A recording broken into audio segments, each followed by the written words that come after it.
All right, we're back. So we've so far worked through the first three problems, used our math model and interpolate function. Now we're going to get to a couple of different things. The next one here, number 4, says the slope of the graph is referred to as Hubble's constant. What's your value for Hubble's constant? Be sure to include units and look up the current accepted value. How do they compare? Okay, so our Hubble's constant is 66.26. Now the units for this are a little bit interesting, right? The units on any sort of math model, any sort of slope, are the units for the y over the units for the x.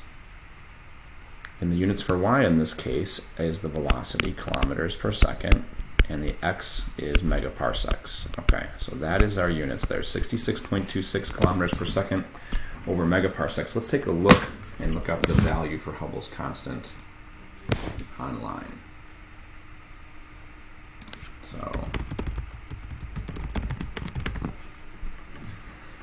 all right, so let's see here. Where do we want to look? Hubble's law? Hubble's constant. Here we go. Let's see what space.com has to say. Here it is. Okay. So it says here, as of January 2018, measurements from multiple telescopes show that the rate of the expansion of the universe is different depending on where you look. It has a rate of expansion of about this many miles per second, or 73.5 kilometers per second per megaparsec. Oh, okay. While the more distant background universe is closer to 67. All right, fantastic. So the accepted value is between 73 and 67. Okay, fantastic. We don't need to get into fanciness. All right, so between 73 and 67 kilometers per second per megaparsec. That's the accepted value. Okay, great. Well, I think our number is pretty good. And why do I think they're pretty good? Well, what did we use to get this value? We used 12 data points. That's it. 12 simple data points. How many data points do you think are being used by astronomers to get these values? Thousands? Tens of thousands? Hundreds of thousands. So it's okay that our value is not exactly the same as theirs. And as we do something like this, right, like our numbers will get better. Just like in the parallax lab, we collected more data, got our values better, right? We do this often when we have the opportunity. So they compare really well. Okay, all right, then we get to our final one here. And this one can be a little bit tough, so feel free to watch this again if you need to. So it says we can use the Hubble constant to estimate the age of the universe. It's contained in the unit for the slope if we do some conversions. It says show your work to estimate the age of the universe from the slope of your graph. Okay, so watch this. Are you ready? There's Hubble's constant, 66.26 kilometers per second per megaparsec. Okay, great. All right, so this is the unit. Now, if we look at this closely, we're going to see that the unit here is actually a velocity divided by a distance, which is kind of weird. We haven't seen that very much, but actually if we work it out, we're going to get some things that are going to cancel. So let's do a little bit of like fractions and canceling here first. But what I want to do is I want to get rid of this megaparsecs. I want to turn that into kilometers, okay? So I'm going to start by getting rid of megaparsecs on the bottom and turning those into kilometers. So I'm going to do this, ready? So I'm going to multiply this by a conversion factor where I put 1 megaparsec on the top, and I want to get it into kilometers. Where's my conversion factor? Right here. Okay? But you know what? I don't even want to deal with that because I have to go megaparsecs into light years into kilometers. All that is fine. But you know what? I know how to convert. So what I'm going to do is I'm going to use the internet. So I'm just going to say how many kilometers in a megaparsec. Watch this.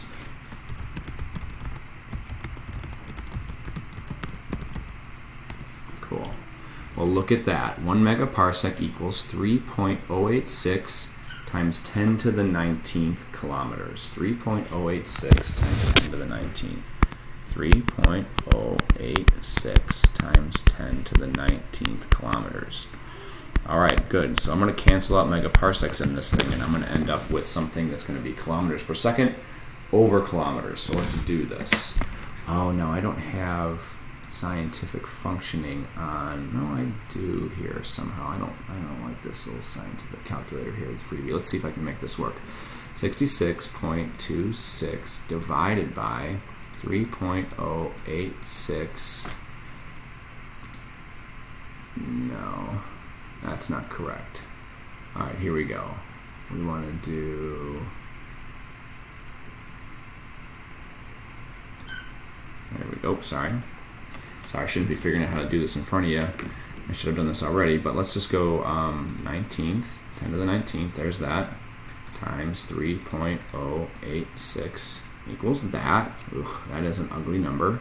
And then I'm going to take 66.26 divided by that.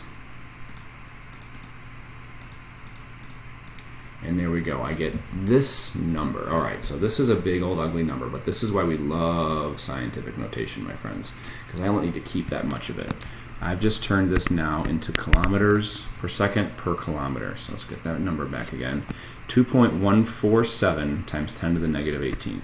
2.147 times 10 to the negative 18th kilometers per second per kilometer. Okay, great. So that's what our new number is. We don't have megaparsecs in there anymore. But let's look more at this unit. So we know, right? So again, if I want to break up this unit, it's got a fraction divided by something. So when you divide by something, it's the same as multiplying by the reciprocal, right? Like just for example, again, like 5 divided by 2 is the same as 5 times the reciprocal of 2, which is 1/2. Agreed? Right? So 5 times 1/2 is the same as 5 divided by 2. All right, so when we have kilometers per second divided by kilometers, that's actually the same as kilometers per second multiplied by 1/kilometers. And now we can start to see where we're going to get some cancellation going on. Okay, so what we start with here is the kilometers on the top and bottom, and they cancel. And so we end up that kilometers per second over kilometers is the same as 1/seconds. Oh, now that's starting to look familiar, at least. Now it's not a frequency for those of you that think this is a hertz. Really what this is this is like some way of representing time, okay? And so the number is 2.147 times 10 to the negative 18th, and the unit is 1/seconds. Okay, well, if we want to get this unit into seconds, we can take the inverse of that, all right? So that's just essentially just doing 1 over this number, okay? So if we have it per second, we want to find how many seconds, we take the inverse. And so then we're going to do that. Hopefully that number is still up on my calculator here. It is, and I'm going to hit this 1 over button, boom, and this is the age of the universe in seconds. Now look at that gross number. 465,741, all these, none of these decimals really mean anything. The whole key idea here is how many zeros do I have? So I'm going to start counting from the decimal. So it's 3, 6, 9, 12, 15, 16, 17. So 4.65 times 10 to the 17th seconds. That's the age of the universe. Oh, okay, great. 4.65 times 10 to the 17th seconds. Great, now all you have to do is convert. So let's go ahead and do some conversions. We need to multiply this by 1 minute is the same as 60 seconds. 1 hour is 60 minutes. 24 hours is 1 day. And 365 days is 1 year. And if we do this, we're going to convert this many seconds into years. Seconds cancel, minutes cancel, hours cancel, days cancel. So we take that number, we divide it by 60. It should be 60, not 6. Divide it by 60 again, divide it by 24, divide it by 365, and we'll have the age of the universe in years. So here we go. Divided by 60, divided by 60, divided by 24, divided by 365. And what did we get? Let's take a look. We've got this is thousands, millions, billions. So we have 14.7 billion years is the age of our universe with this Hubble constant. 14.7 billion years. Okay, That's what our Hubble constant gave us, right? That's what we got. Let's check for the currently accepted age of the universe. How old is the universe?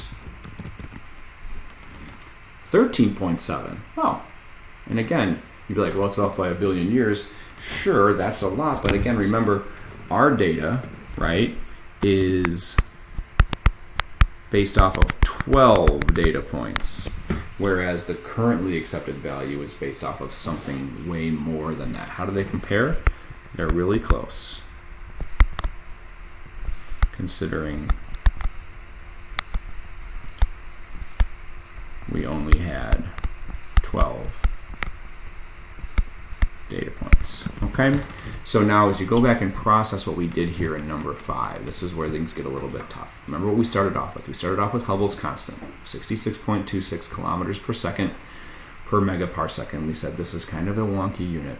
Okay, kilometers per second is the velocity, megaparsecs is a distance. Let's simplify this, and we got rid of the megaparsecs by doing a conversion. So we converted the megaparsecs into kilometers, so we ended up with a unit that everything was at least somewhat similar, and we got this really small number, right?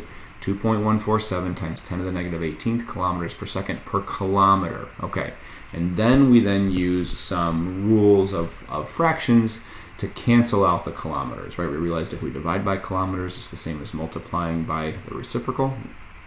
That cancels the kilometers, and we end up with this number, which is essentially the inverse of the age of the universe, right? It's 2.147 times 10 to the negative 18ths per second. We flip that, and we get this. This ended up being our age of the universe in seconds, okay? Well, nobody talks about age in seconds unless you're some sort of a thing that lives for a really short amount of time. So we converted that by multiplying it by these conversion factors, and we got 14.7 billion years. And our value is really close to the current accepted age of the universe, and we got that all just from plotting 12 data points. Okay, so what are the key ideas that you should get from this sheet? Because this is the culmination of the Big Bang unit, right? Your goal is to be able to recognize and be able to explain the evidence for the Big Bang. Okay, you don't have to worry about explaining how matter formed and energy came about or what's going to happen in the future. Your goal is to be able to explain where did the evidence come from. So you need to be able to say the relationship. The relationship is that nearby galaxies are moving away from us slowly, while more distant galaxies are moving away at high speeds. That's Hubble's law. Okay, you need to know where the information that went into producing Hubble's law came from, where the distance, how we got that information from Cepheid variables and type 1a supernovas. You need to know how we got the velocity of galaxies. Where did that come from? Well, it came from looking at how the lines in the galaxy, the spectral lines, were shifted by knowing how the Doppler effect works. Okay? From there, a lot of this was just some math work, right?